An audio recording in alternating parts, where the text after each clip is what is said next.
2 స్పూన్లు నూనె వేసుకున్నాం. అది బాగా వేడెక్కాక ఆనియన్స్ 2 ఆనియన్స్ ముక్కలుగా కోసుకోవాలి. అంటే చాప్ చేసుకొని మనము ఆ నూనెలో ఉన్నది వేసుకోవాలన్నమాట.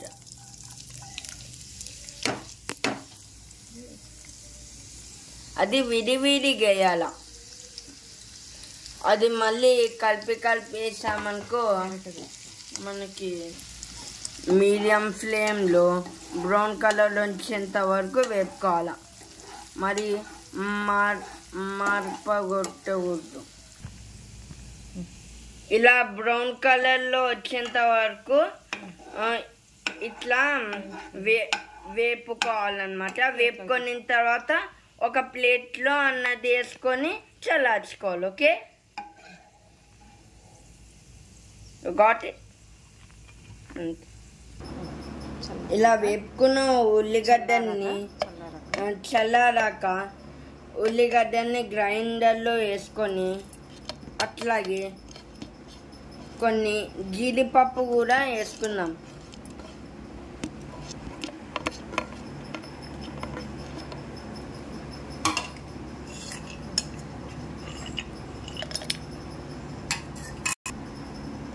ఈ గ్లాస్లో కొన్ని నీళ్ళు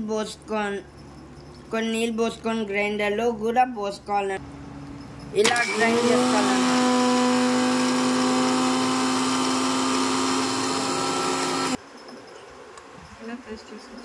ఇలా పేస్ట్ చేసుకోవాలన్నమాట.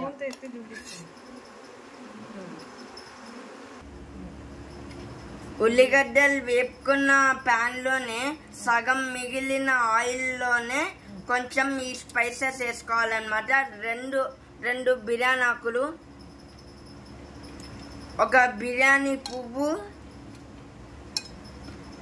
2 చెక్కలు, 6 లవంగాలు. ఇవి 3 మిశ్రమాలు కలుపుకోవాలి.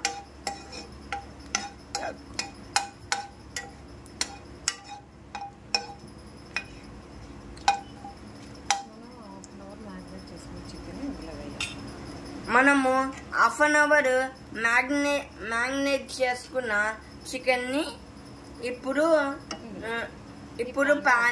ఈ ప్యాన్లో వేసుకోవాలన్నమాట.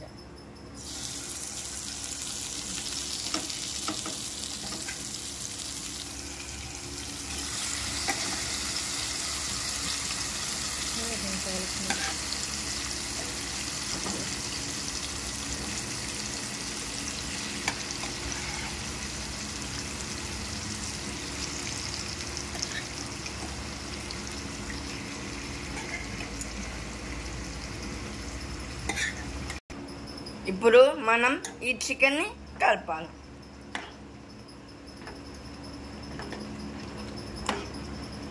ఆహా, మంచి సువాసన.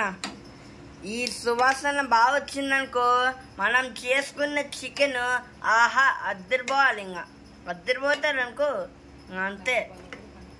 డాబాలో పనికిరాదు, మన ఇంట్లో బెస్ట్. డాబాలో తిండుగా ఇంట్లోనే తింటాడు ఇష్టం వచ్చినట్టే.